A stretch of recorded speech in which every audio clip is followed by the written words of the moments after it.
afternoon. I'm Victoria Marshall with the latest news from the Washington Watch news desk. President-elect Donald Trump is in Washington, D.C. today to meet with congressional Republicans and President Joe Biden, the first time Trump will be back at the White House since leaving office. At his meeting with House Republicans, Trump congratulated himself for a historic win last week. Ladies and gentlemen, please stand to your feet. The 47th President of the United States, Donald J. Trump. I just want to thank everybody. You've been incredible. We worked with a lot of you to get you in, and you helped me, and you helped me too. And my numbers were, so they say, the 129 years is the most important election in 129 years. That's pretty good. Trump then went to the White House to meet with President Joe Biden. Well, Mr. President-elect and former President, thank you. Donald, congratulations. Thank you. And looking forward to having, like we said, a smooth transition. So everything we can to make sure we accommodate what you need. And we're going to get a chance to talk about some of that today. So good. Welcome. Welcome back. Thank you very much. And politics is tough. And it's, in many cases, not a very nice world, but it is a nice world today, and I appreciate very much a transition that's so smooth. It'll be as smooth as it can get, and I very much appreciate that, Jim. You're welcome. Trump also made headlines yesterday when he made several cabinet picks. South Dakota Governor Kristi Noem will serve as Secretary of Homeland Security. Former Director of National Intelligence John Ratcliffe will serve as Director of the CIA. Former Governor of Arkansas Mike Huckabee will be nominated as the U.S. Ambassador to Israel. And Fox News host Pete Hegseth will serve as Secretary of Defense. Hegseth is a military veteran who's focused on ridding the Department of Defense of DEI. Here's what he said on a podcast earlier this year. There's a chance to course correct it, but it would take the new Trump administration going after it really hard.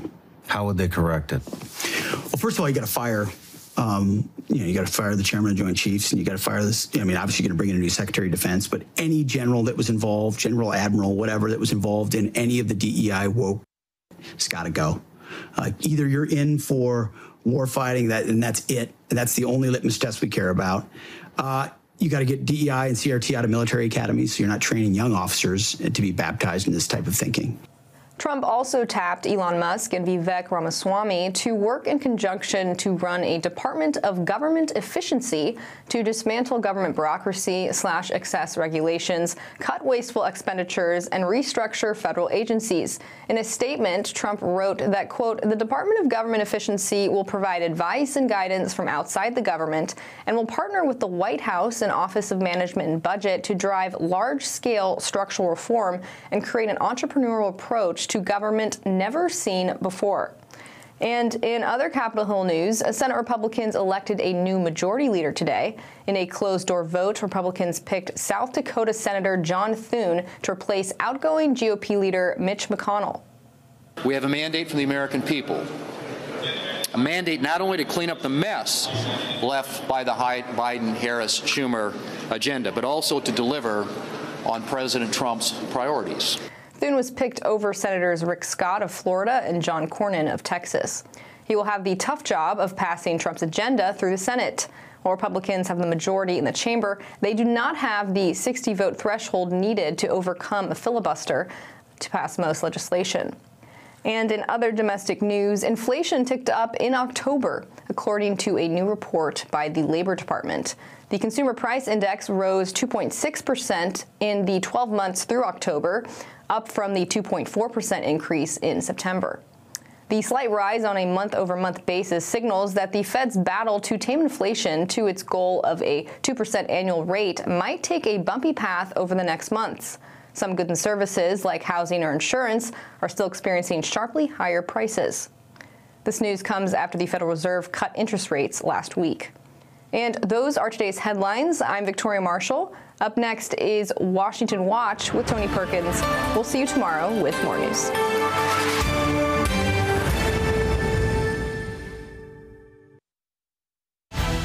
From the heart of our nation's capital in Washington, D.C., bringing compelling interviews, insightful analysis, taking you beyond the headlines and sound bites into conversations with our nation's leaders and newsmakers, all from a biblical worldview. Washington Watch with Tony Perkins starts now.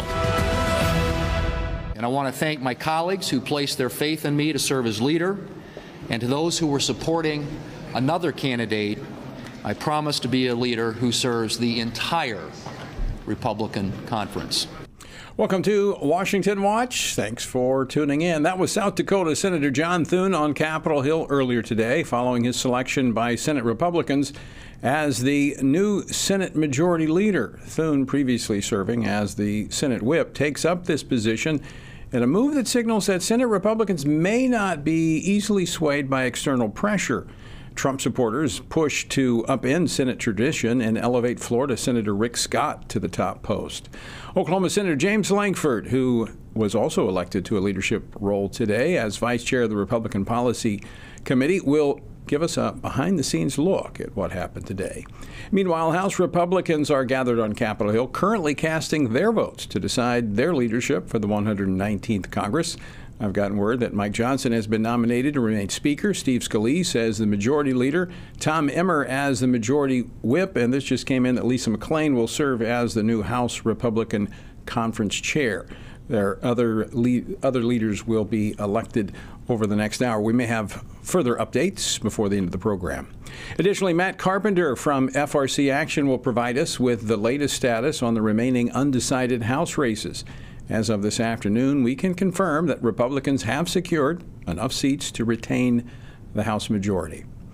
In other news, while FEMA has faced criticism for bypassing Trump supporters in hurricane-affected areas, the Bureau of Prisons has similarly come under fire for resisting collaboration with faith-based organizations as it searches for solutions to reduce recidivism rates. We'll dive into this developing story with Senator Lankford as well. The Trump transition team is reportedly considering a draft executive order to establish a warrior board of retired senior military personnel. This board would have the authority to review 3- and 4-star officers and recommend the removal of any of them deemed unfit for leadership, a move that has the left going bananas. These are people who have stood up as patriots for our country and confronted and opposed Donald Trump. And this is what Donald Trump will do to get revenge and retribution against them. That was New York Congressman Dan Goldman expressing his views on CNN. Well, Lieutenant General Jerry Boykin, FRC's Executive Vice President, will join me to express his views. We'll discuss whether or not this is a good or a bad idea. And finally, what is the greatest strategic challenge facing the incoming Trump administration? If you look out at a strategic level, the competition with the People's Republic of China is going to be defining for what the world looks like over the course of the next 10, 20, and 30 years. And so that has got to be a paramount priority for the incoming administration. Not so sure it's competition, but that was White House National Security Advisor Jake Sullivan earlier today. Asian expert Gordon Chang will be joining me in studio to provide his insights on this critical question.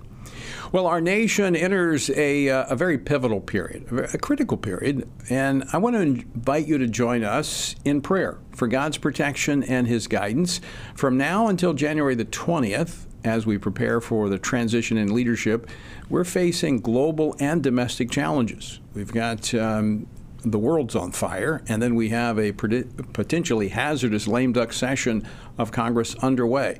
And we believe this moment calls for heightened spiritual vigilance. So I invite you to join us in what we're calling Operation Prayer Shield.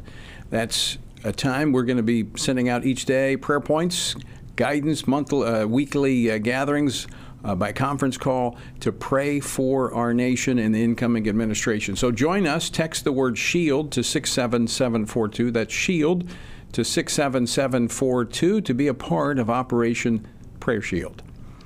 Well, today is a big day on Capitol Hill with Republicans in both chambers holding elections to decide who will serve in leadership roles in the 119th Congress. Now, most watched was the selection of the next Senate GOP leader, something Republicans haven't done in 18 years. I mean, this only happened once since I've been here. Now, since that was Mitch McConnell, he won the job back in 2007. And in the end, Senator John Thune of South Dakota was tapped to succeed Leader McConnell, who is retiring as the longest-serving party leader in the history of the United States Senate. So what might we expect to see in the Senate come January? Join me now to discuss this and much more, Senator James Lankford of Oklahoma, who serves on 4 Senate committees and, as I mentioned, was elected today as the conference vice chair. Senator Lankford, welcome back to Washington Watch. Thanks, Tony. Good to see you again. Congratulations on your election to the leadership team there in the Senate. Thank you. There's a lot of work to be done, and I think the American people were pretty clear last week during the election to say, hey, we want things to be different. So it's time to be able to work to make sure things are different. Let me ask you a question about that, because my view of what took place today in the selection of the leader of John Thune, who was number 2 under Mitch McConnell, it sent a message to, there was a grassroots effort driven by a lot of Trump supporters to upend the process and elevate Rick Scott as the top post. Was this the Republican senator saying that we're going to do it our way? No, I'd tell you what it really was. None of the 3 of them are opposed to Trump. And it was very interesting, the social media push that got there that just exploded, saying Trump wants this person, wants Rick Scott, not John Thune or John Cornyn, was interesting because President Trump actually never spoke on this. I've noticed that President Trump is not a shrinking violet that doesn't express his opinion when he doesn't have one. When he has an opinion, he says it. He never spoke. Tucker Carlson did. Elon Musk did. But President Trump never did. And it seemed pretty clear that he was staying out of this race on it. And I think a lot of people in the Senate took that as a hint on it to be able to look at it and say, who's out there? When you look at even 4 years ago, there's a scorecard that's done is how often members vote along with the president. John Thune voted with the president 91% of the time, was actually one of the highest numbers in the Senate for voting the President Trump's position. So all of this spin out there to saying Thune is secretly or openly opposed to President Trump is not true. In fact, based on how he voted, but definitely wasn't true. And President Trump never expressed an opinion of the 3 of them on which one he would prefer. How lively was the discussion there behind closed doors as you made these decisions today? Yeah, we had about a 2.5-hour conference last night. There was a lot of back and forth with all 3 of the candidates to be able to discuss everything. And then today, about another 2.5 hours again of just presentation, conversation, where we're going to go on it. But I have to tell you, it was very amicable in many ways. It was differences of opinion. How would you deal with things? But John Thune gave very solid answers on a lot of things like, what are we going to do on reconciliation? We're going to try to expand it as much as we can. What are we going to do to be able to push through President Trump's nominees? How quickly can we get those done? Are we going to protect the filibuster? The answer was yes. I mean, there were a lot of things that members were asking that he gave very solid answers to. Did it get into the ideological differences between the 3 candidates, or was it mostly just process? Mostly process, quite frankly, because ideologically, quite frankly, the 3 candidates are very similar. In some ways, it's like 3 candidates that are all conservatives running in a primary, where you realize, okay, there's very little difference between ideology in these 3 individuals. It's how they actually do it, how they communicate, it's process of what they actually do. Quite frankly, I didn't see a difference between the 3 of them, and I'm friends with all 3 of them. That's part of the challenge here. We've got 53 members, and just about everybody knows all 3 of them, except for the brand new members coming in, which is always the challenge for the new members. But this is the time the election is always done. Literally, this election date was set 2 years ago. It was the same date as was done 2 years before that and 2 years before that. New member orientation happens this week. During that new member orientation, when the new members are already here, we have leadership elections for the next 2 years after that, so everybody can participate. So this was the date that's long been set, but members had to kind of choose which one do we think process-wise is going to actually be most effective for the next 2 years. All right, Senator Lankford, let's move from process, personalities to policy, because I've heard one of the first policy initiatives that the Senate is liable to take up in the new Congress is going to be a border bill. What might that look like? I actually am doubtful that a border bill is the first one that comes up. I think what happens is President Trump starts enforcing the border in a very solid, quality, legal way. we see the numbers drop dramatically. And so the importance of moving a border bill will not be the same as it was a year ago when there was mass chaos at the border. Now, there are still loopholes in the law, especially the asylum law, that do need to be fixed in law that can't be done with executive action. But I think the importance of passing that first will drop pretty dramatically. We've got 12 appropriation bills that got to be done. We have a farm bill that needs to be done. We have tax policy that expires at the end of this next year. We've got energy issues that need to be done and permitting. So there's a lot of other things I think will come first. And a lot of things that are very important, though. The nation knows I'm very passionate about keeping the border closed and being able to keep it secure. So I think that will come, but I doubt it's first. All right. Well, let's talk about another issue that you have personally jumped into. You serve on the Senate Committee on Homeland Security and Government Affairs. Yesterday, you and the chairman of that committee, a Democrat, Gary Peters of Michigan, sent a letter to the director of the Federal Bureau of Prisons after learning about its handling of faith-based organizations who applied to provide recidivism services to federal prisons. Now, I opened the door back in Louisiana to faith-based organizations. We found that the recidivism rates dropped for those engaged in faith-based policies. Your letter points to the fact that these faith-based groups have been given the cold shoulder. They have, and that's been very, very frustrating. I was actually a part of the First Step Act, and it was an amendment that I actually brought to that bill to be able to make sure that we were opening up federal prisons to faith-based anti-recidivism programs that are out there. We don't want someone who's actually gone through the process, they've served their time for 10 years to be able to ever end up back in prison. The best way to be able to do that is to be able to have some programs and training, job skills, other things. But faith-based programs have been very successful in state prisons, but they've been prohibited in federal prisons. So in the First Step Act years ago under President Trump, I actually got that amendment into the bill to be able to make sure the federal prisons would stop blocking faith-based initiatives, but they have never actually done that. They continue to be able to block these faith-based initiatives. Faith-based initiatives can apply, and the federal entity, the Bureau of Prisons, will just say, hey, you don't have enough evidence this works in federal prison. Well, the reason they don't have enough evidence is they're never allowed in to be able to actually do it. So they're given this kind of convenient out to be able to get out. So I was able to convince the Democrat current chairman of Homeland Security to join me in a letter, brought him all the evidence. It's something we worked on for months, literally, to be able to push him to say, this has got to be able to shift. So I do think it's very important, and quite frankly, for all of us that come from a faith perspective, we have seen what happens when a soul is redeemed by Christ and been forgiven and has a new purpose in their life. Why would we want to prevent people in prison from having the opportunity to be able to have total life change and turnaround before they're released after they've done their time? Right. I mean, and the evidence is very clear that this does help. It reduces recidivism, which reduces the cost to society and to taxpayers. I have a feeling, Senator James Lankford, that in about 2 months, things might change a little bit at the Bureau of Prisons. What do you think? Well, I want to make sure it's very, very clear that it needs to change and that the bureaucracy at the Bureau of Prisons doesn't hold it down. All right, we'll just pray that they don't hold it captive. Senator James Lankford, always great to see you. Thanks so much for joining us today. And again, congratulations on your elevation to a leadership post there in the Senate. Thank you. Appreciate that. Keep praying for the nation. We have a lot to do still. You're absolutely right. We do. And folks, we do need to pray. And again, I invite you to join us in Operation Prayer Shield for the next 2 months. It's a really vulnerable time because, I mean, look, we've got a void of leadership in the White House, okay? And our enemies see that. And so this is a time in which not just we, but our allies, Israel, Taiwan, some of these others are vulnerable. We need to be praying.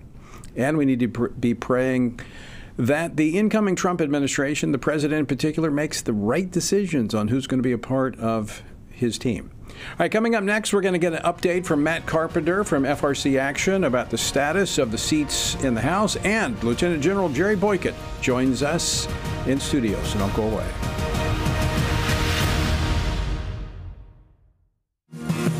Let's not be discouraged. Don't lose heart. Don't lose the faith. Stand now strong, because the Lord has given us the great privilege of living in a time when our choices matter, when our lives matter, when our courage matters. So let's stand together and save this great country. God bless the United States of America. The American Republic has a freedom like no other. It has roots in the Scriptures, far more than any other heritage. And if we as followers of Jesus and conservatives don't defend it, who will? neutrality is not an option. There are many Christians who believe that if we just keep our heads down, if we just don't say the wrong thing, that somehow we will come out of this unscathed. You're naive if you think that, because what they want from us is not our silence. What they want from us is our submission. Part of the dilemma of Christianity in our generation is that we've relied a little too much on human wisdom and human reasoning, human strength, human resource, and we've relied too little on the power of God and God's ability to open doors that we can't open and do things that we couldn't even hope to begin to do. This may not be an easy task, but we are living in a moment of challenge, but also of great opportunity.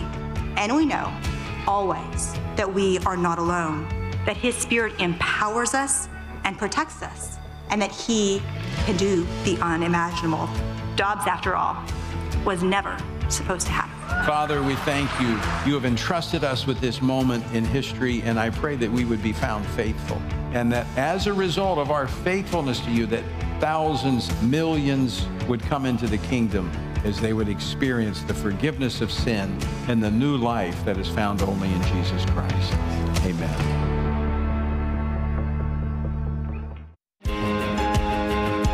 Download the new Stand Firm app for Apple and Android phones today and join a wonderful community of fellow believers. We've created a special place for you to access news from a biblical perspective, read and listen to daily devotionals, pray for current events, and more. Share the Stand Firm app with your friends, family, and church members, and stand firm everywhere you go. Are you a Christian parent looking to raise a spiritual champion in today's culture? Renowned author George Barna has written a new book, Raising Spiritual Champions. This book offers valuable insights based on extensive research conducted by George Barna, the Family Research Council, and Arizona Christian University. Learn how to help your children discern biblical truth and find compelling meaning and purpose. Don't miss out on this essential resource for parents. Order your copy today. Welcome back to Washington Watch. Good to have you with us on this Wednesday afternoon. All right, before I get into this next segment, I want to bring in Matt Carpenter, Director of FRC Action, for a quick update on the House races for the U.S. Congress. Matt, thanks for stopping by. Thanks for the invite, Tony. All right, so we know as of this afternoon that the Republicans will have the majority in the 119th Congress, but we still, I think, as of about an hour ago, 9 House races still outstanding. So what are we looking at? Well, Tony, at my count right now, you've got 5 that have yet to be called. You've got the Alaska at-large congressional district there, where Democrat incumbent Mary Peltola is actually trailing Republican Nick Begich. And then you've got 4 in California alone. You've got California 9, where Democrat incumbent Josh Harder is leading in that race. Republican John Duart is leading in his re-election effort there in California's 13th congressional district. California 21, Democrat Jim Costa is leading. And then also in California 45, Michelle Steele, Republican incumbent, is leading. And these are all by very slim margins. Tony, we're talking just a few thousand votes. In some instances, just tenths of a point. But I do also want to mention for our audience, yesterday we had two races also called in California. I'm kind of picking up a pattern here, but in California's 27th congressional district, Republican incumbent Mike Garcia went down. He was a 2-term Republican. He lost to George Whitesides, who was a self-funded candidate. And then also in an open seat in California's 47th congressional district, Democrat Dave Min defeated Scott Baugh. So based on my calculations, we're looking at possibly the Republicans at a high water mark of 222 to 213, which would be essentially the same that they had in 2022. Right. Yeah. If everything kind of lands where it looks like it's going to land at the moment, I think it's 222 for the Republicans and 213 for the Democrats. Just a 4-seat majority for Speaker Johnson there in the House. But and then we've got, you have to factor in, we've had the president make nominations from the House. We have Elise Stefanik to the United Nations. We have Mike Waltz to the White House and National Security Advisor. And then this afternoon, the announcement that Matt Gaetz would be nominated for Attorney General. I mean, that drops it down to 119. You have to have 218 to pass a piece of legislation. This means nobody can go to the bathroom, nobody can be sick, and nobody can be cantankerous.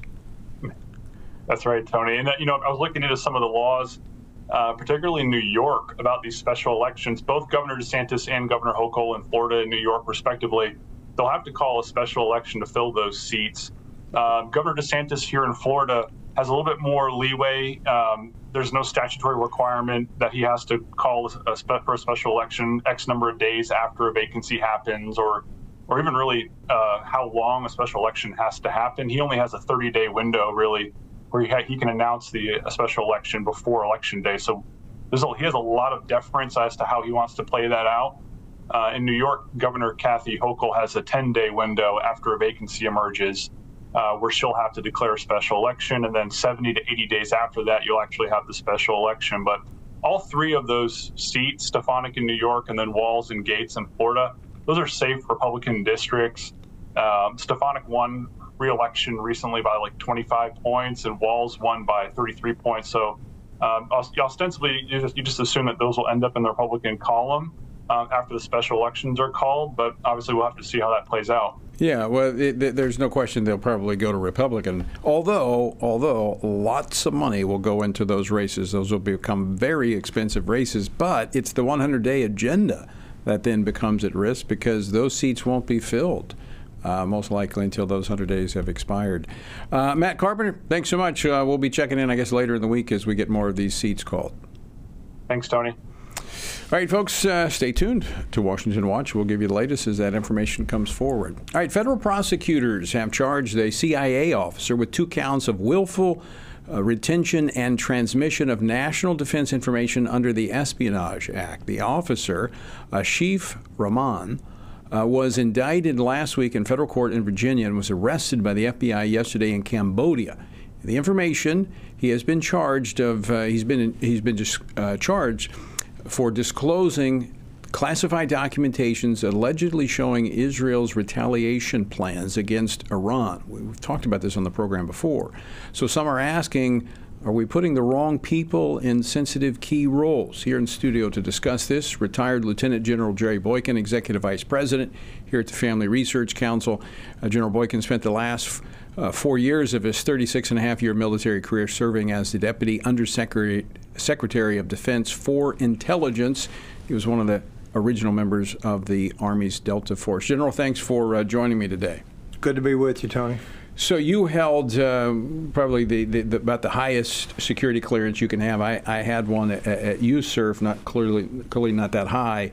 How significant is this? It is very significant. I was at the CIA when the Aldrich Ames thing unfolded. And I have to tell you, this is very, very serious. It has not only shown us that we have not done a good job of who we provide with clearances, it also shows us that our leadership is not doing its job, and that is part of why this guy had the level of clearance that he did have, is because they didn't screen him properly. I mean, that's a pretty high level of clearance that he had, right? That's one of those where the FBI goes and knocks on your neighbor's door and wants to know all about you. So this is a very serious situation, and not the least of which is the damage that it has done to our relationship with the Israelis. Is there a concern that there are more individuals within the government that are at risk of exposing national secrets? No question about it in my mind. There's another one of these guys out there somewhere. The question is, do we catch him before he actually does something that will get people killed? And that's what could have happened here. If they had given the Israelis, and they did, I mean, not the Israelis, but if they had given the Iranians that much information about where they were going to be hit, you can bet some of those airplanes with people dropping those bombs, they were in great jeopardy. Wow. All right, General, don't go anywhere. We're going to come back. We're up against a break. We're going to come back and I want to talk to you about something else. The transition team is entertaining an executive order that would create a warrior board of retired general officers to review current officers. We're going to talk about that, whether that's a good or a bad idea. All right, folks, join Operation Prayer Shield. Text Prayer Shield, or Shield rather, to 67742. Don't go away. We're back after this. Everything we do begins as an idea. Before there can be acts of courage, there must be the belief that some things are worth sacrificing for. Before there can be marriage, there is the idea that man should not be alone. Before there was freedom, there was the idea that individuals are created equal. It's true that all ideas have consequences, but we're less aware that all consequences are the fruit of ideas. Before there was murder, there was hate. Before there was a Holocaust, there was the belief by some people that other people are undesirable. Our beliefs determine our behavior, and our beliefs about life's biggest questions determine our worldview. Where did I come from? Who decides what is right and wrong? What happens when I die? Our answers to these questions explain why people see the world so differently. Debates about abortion are really disagreements about where life gets its value. Debates over sexuality and gender and marriage are really disagreements about whether the rules are made by us or for us. What we think of as political debates are often much more than that. They're disagreements about the purpose of our lives and the source of truth. As Christians, our goal must be to think biblically about everything. Our goal is to help you see beyond red and blue, left and right, to see the battle of ideas at the root of it all. Our goal is to equip Christians with a biblical worldview and help them advance and defend the faith in their families, communities, and the public square. Cultural renewal doesn't begin with campaigns and elections. It begins with individuals turning from lies to truth. But that won't happen if people can't recognize a lie and don't believe truth exists. We want to help you see the spiritual war behind the political war, the truth claims behind the press release, and the forest from the trees.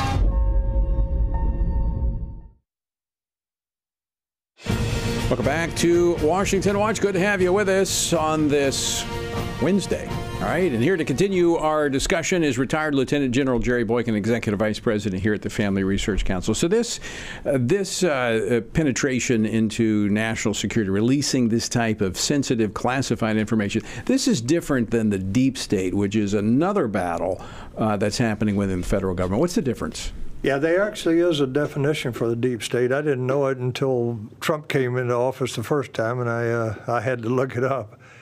But that's people from an administration who stay on for the next administration with the specific purpose in mind of doing all they can to disrupt the policies and the actions of that administration that replaced the administration. Not necessarily criminal, just just wanting to be a pain. No.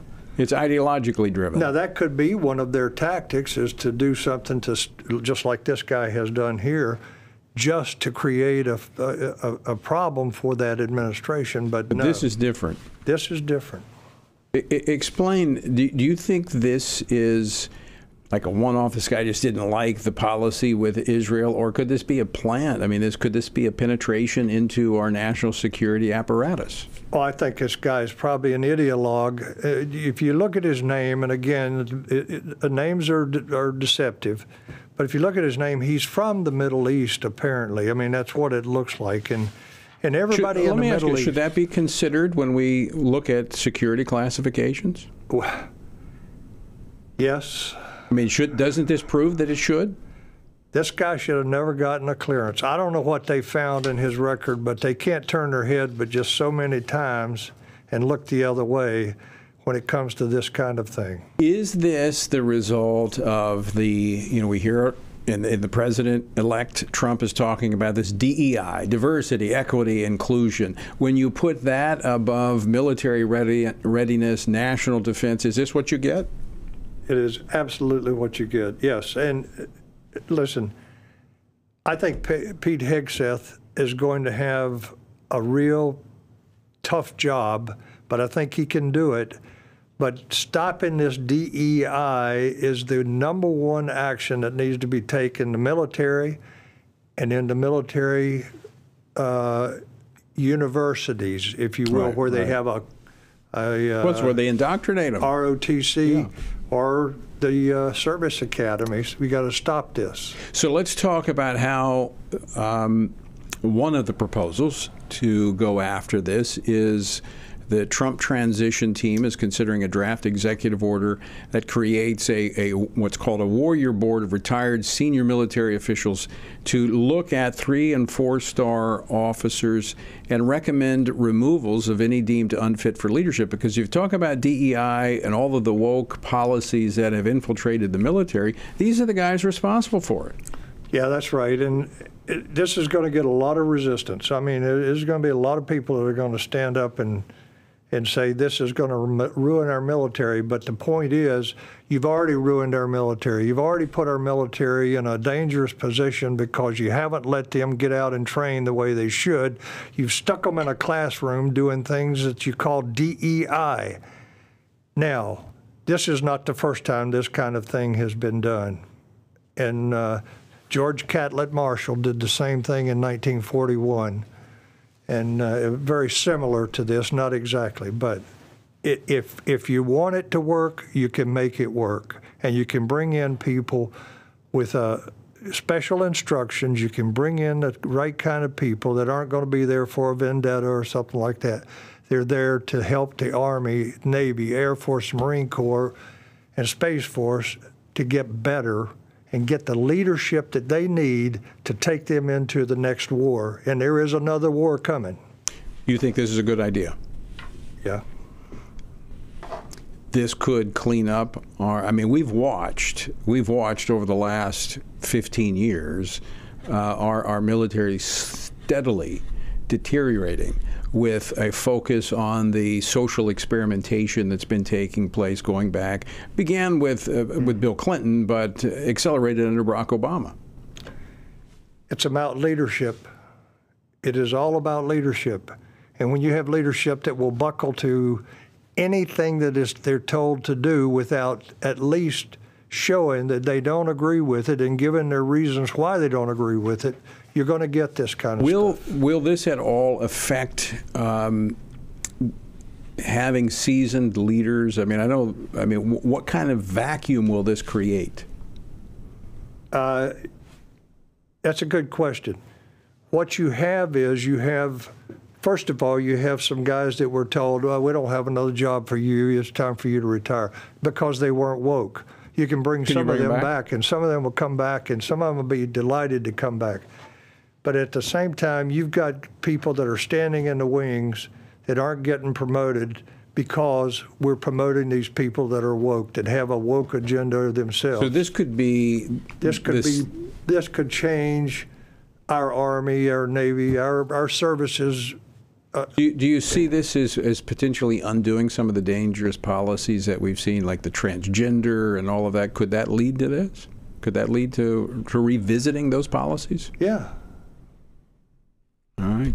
Well, I got somebody I'd like to nominate for this warrior board. I'll go. Well, that's who I'm looking at. If called, I'll serve. I will I'll definitely make that recommendation. All right, speaking of threats and why we need to have a strong military and backbone is China. In fact, President Biden this weekend is going to be having his probably last meeting with the CCP Chairman Xi Jinping in Peru. We're going to talk about China, the challenges facing the Trump administration, and what they need to do as they hit the ground in January with Gordon Chang, Asian expert. He joins me in studio next. Don't go away. We're back with more right after this. Jesus said in John 15, "These things I have spoken to you, that my joy may remain in you, and that your joy may be full." In 2024, in these divided and uncertain times, how can this be possible? By abiding in Him through His Word. At Family Research Council, we want to help you do that, which is the reason for the Stand on the Word Bible reading plan. In just 10 to 15 minutes each day, you will have read the entire Bible in just 2 years. But more importantly, you will be abiding in Him daily. Find our Bible reading plan at frc.org/Bible. And join Tony Perkins each weekday for a 10-minute devotional inspired by the daily reading and designed to encourage you on this journey through the Bible. Listen on Apple Podcast, Spotify, and YouTube. And remember, the grass withers and the flower fades, but the word of our God will stand forever.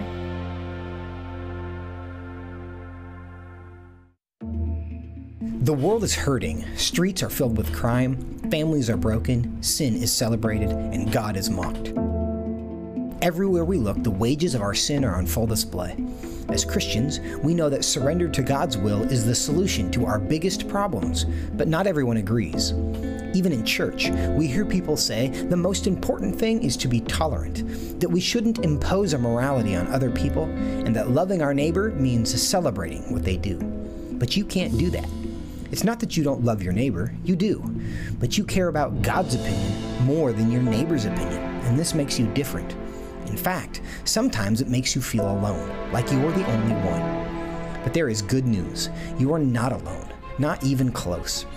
Research has found that there are 59 million American adults who are a lot like you. There are millions of people around the country who are born again, deeply committed to practicing their faith, and believe the Bible is the reliable Word of God. But that's not all. They're also engaged in our government. They're voters. They're more likely to be involved in their community, and they're making a difference in elections. The problem is that a lot of them feel alone too. We want to change that. FRC wants to connect these 59 million Americans to speak the truth together, no matter the cost. If you want to learn more about this group and what it means to be a spiritually active, governance-engaged conservative, or if you want to find out if you are one of these SageCons yourself, go to frc.org/SageCon and take the quiz to find out. The world is hurting, and we have the solution.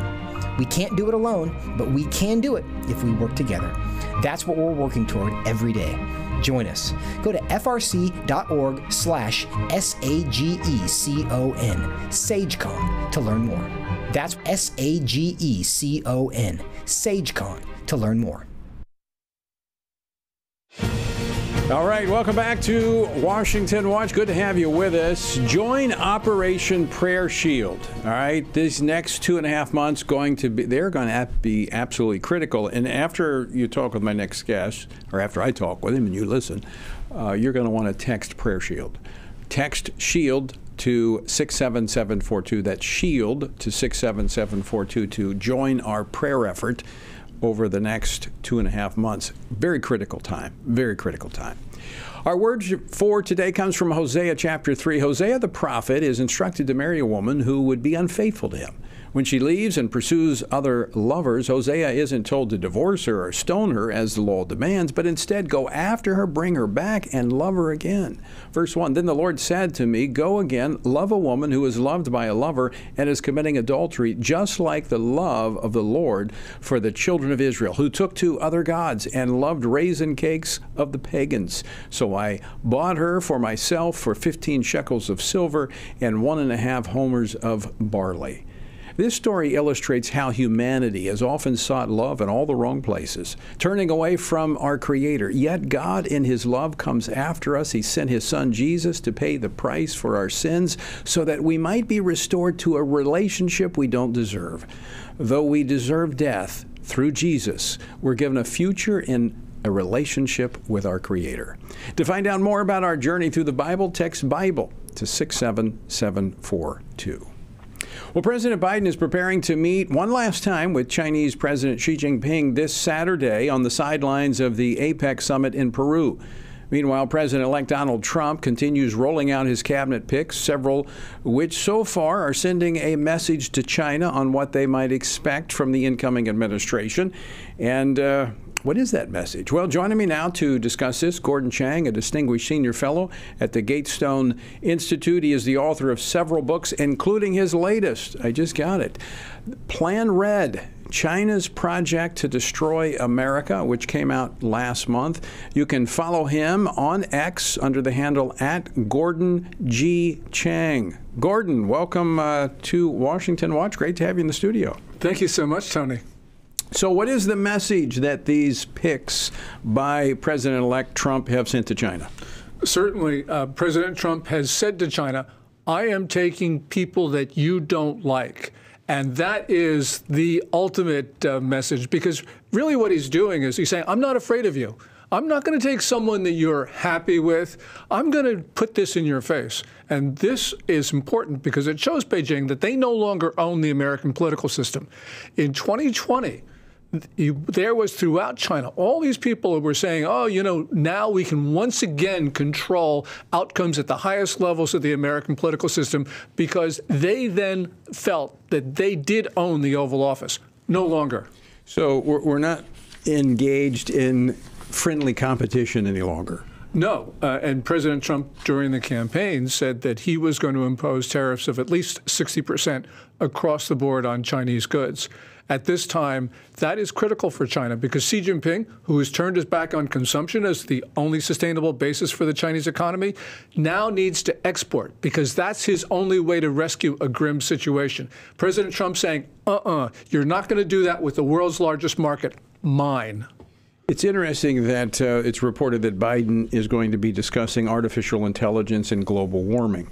You know, Trump saying, I want reparations. I want to be compensated for what China did to the world through COVID-19.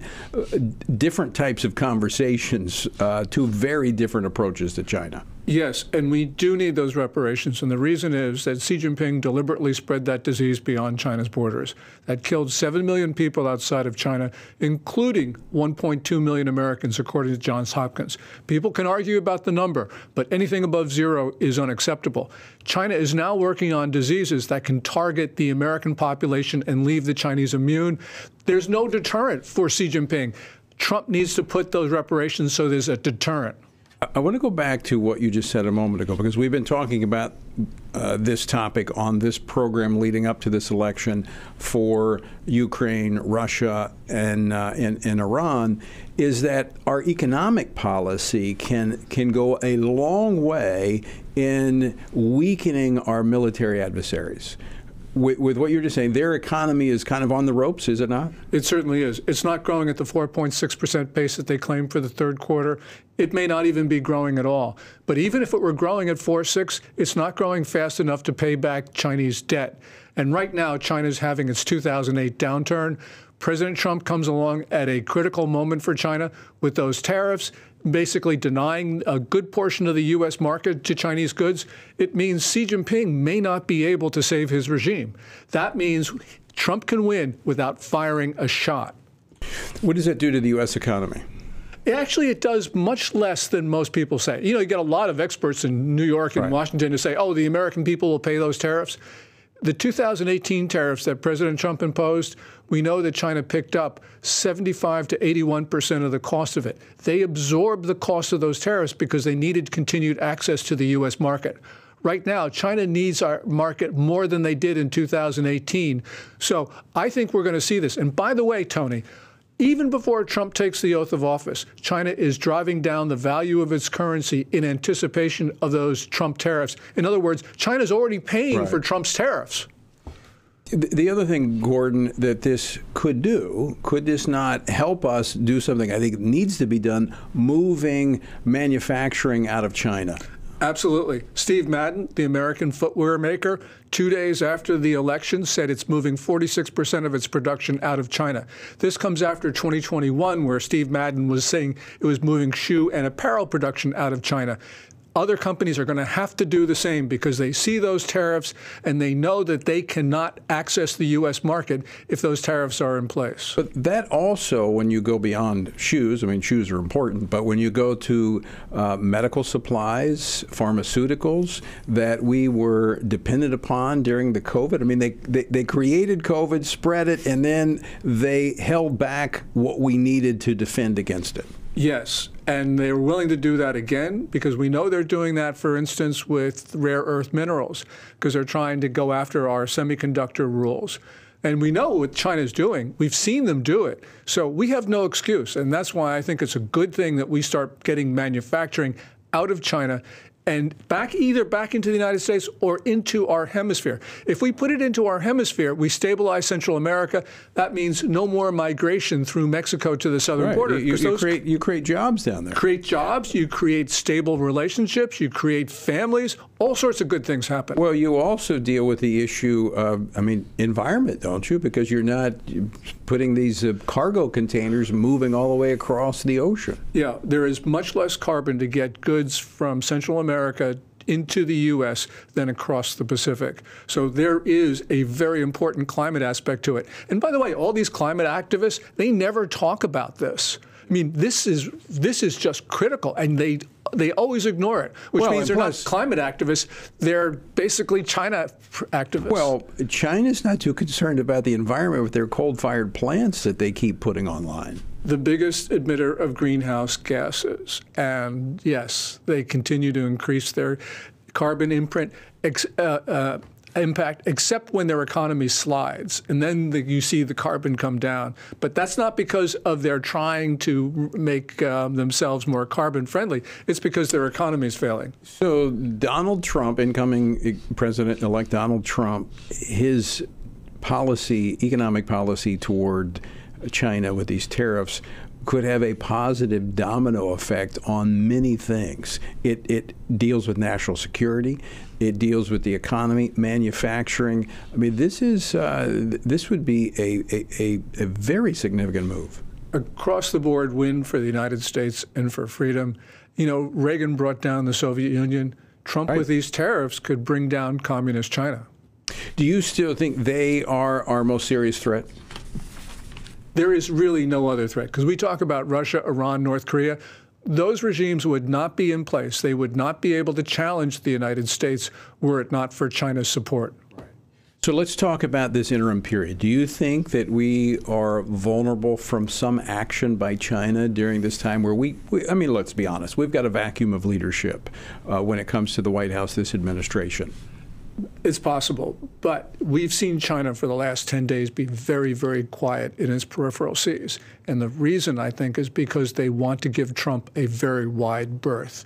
So Trump is already having a beneficial impact on security in East Asia as well as our security. China can do anything. It could lash out because they are desperate. But so far, we're seeing the Trump effect, which is peace and stability again.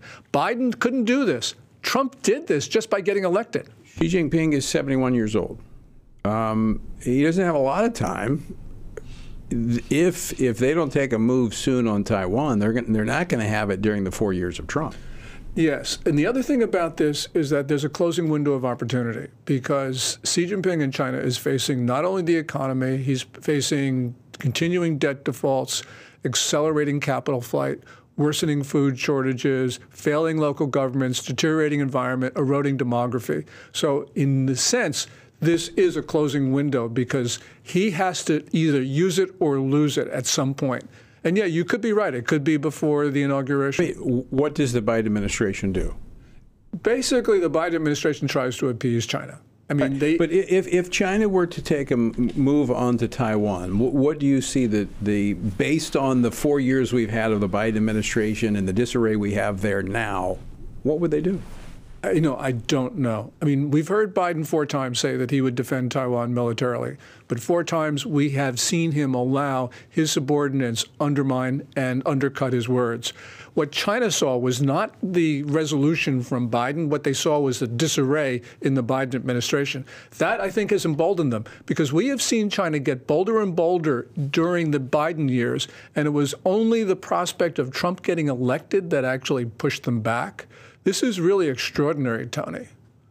All right, Gordon, we got just a few minutes left. Let's talk about, I want a little bit about your book, Plan Red, China's Project to Destroy America. What are their top 3 approaches to do that? What are they using? They infiltrate the political system. They're doing a pretty good job of that. They're doing an excellent job of that, and especially during the Biden years where there was very little pushback. Can that be ferreted out? Can the incoming Trump administration identify that and move that out? Yeah, we know the politicians who have been bought by China. And they're in both parties. And they are both parties, and they are liberals and conservatives. And some of the worst offenders, Tony, are actually conservative Republicans. I've watched it. I watched that. My interest in China over the last 6 years has grown, especially since I was sanctioned by China, and looking at who is basically on the payroll. Is on the payroll of the Chinese Communist Party. Yeah. The second thing is fentanyl. That's 70 to 75,000 Americans die each year from doses of illicit Chinese fentanyl. And that's the Communist Party's attack on us, because those are not, quote unquote, criminal gangs. In China's near total surveillance You think that's intentional? Oh, absolutely. Because in China's near total surveillance state, these gangs could not operate. But we know Chinese diplomats support the fentanyl gangs. We also know the fentanyl gangs run their money through China's state banking system. Some of the fentanyl producers are even state-owned. And we know China's TikTok, it promotes illicit drug use in the U.S. So over 223,000 residents have died from fentanyl during the Biden administration. Is that exploiting a weakness in America? Because, look, they're not forcing fentanyl down people's throats, but it's coming across, and it is exploiting, I think, a moral weakness in our country. It is exploiting the moral weakness. Some people, though, die not knowing they're taking a drug. It just happens to be in, something that they touch. So police officers, for instance, have died from fentanyl that way. But yes, there is the moral weakness, but also they are spreading it. They're making it available, and that means more and more people are coming into contact with it, which means more and more people are dying. Third thing, yeah, that is, I would say COVID, because that's 1.2 million Americans. But, we can argue about that. You can say China stealing $500 billion of U.S. intellectual property each year. That's our future. How deeply have they infiltrated American society? Every point of contact they use. Their Communist Party United Front Work Department, Tim Walz, who was the vice presidential candidate, Eric Swalwell. This is just the Democratic Party in New York, and conservative Republicans who, for various reasons, have had narratives which support Communist Party ones, which to me is just indescribable, inexplicable, but it's there. And they also harass those Chinese those who have come to the United States, who have fled communist China and made this their home. They're harassed by Chinese agents. And coerced and blackmailed and forced into doing things they don't want to do. And also college students, those 300 or so thousand college students from China on our campuses. They're surveilled by Chinese consular officials and Ministry of State Security agents. And this is our country, Tony. We know what the Chinese are doing. These are crimes that the Chinese diplomats are committing, and we let them do it.